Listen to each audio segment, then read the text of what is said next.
Hello, everyone. Welcome back to Opportunities to Overcome. I am Dr. Barbara Payne. Welcome back. So, let's talk about how making covenant with God is so important in our lives because a lot of times we get so caught up in our emotions that we don't even, you know, do what's right with God. We don't align our emotions with God. And align our emotions with God, we can make covenant with God and make it, a completeness, a wholeness. I believe our wholeness come of making a covenant with God, meaning I trust you, Father, no matter what happens in my life. That's making a covenant with God. In Jeremiah 17, let's look at Jeremiah, sorry about that. Jeremiah 17, verse 9, it says, "The heart is deceitful above all things and desperately wicked." Okay? Who can know it? Our hearts is deceitful, meaning we cannot, if it's not in line with God, it does not, it's gonna be, we're gonna rely on our emotions. For so many years I relied on my emotions and it got me nowhere. My emotions took me somewhere I didn't want to go.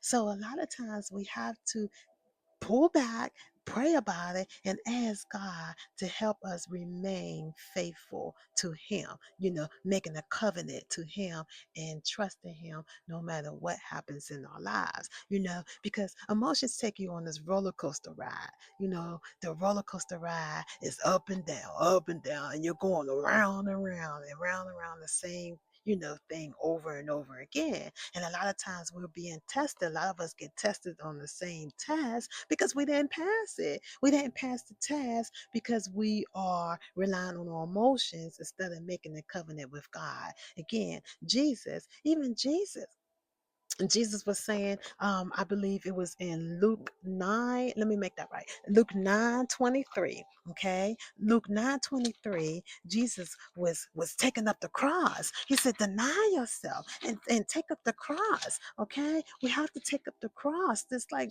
Jesus did on this earth. He took up the cross. Okay. 9:23. And he said to them, if any man will come after me, let him deny himself and take up his cross daily and follow me. We have to take up the cross daily. See, a lot of times, we get saved and we think, oh, everything's gonna be perfectly and everything. No, we gotta take up the cross daily. Okay, that's when transformation happens in our lives. Okay, I love you all. See you next.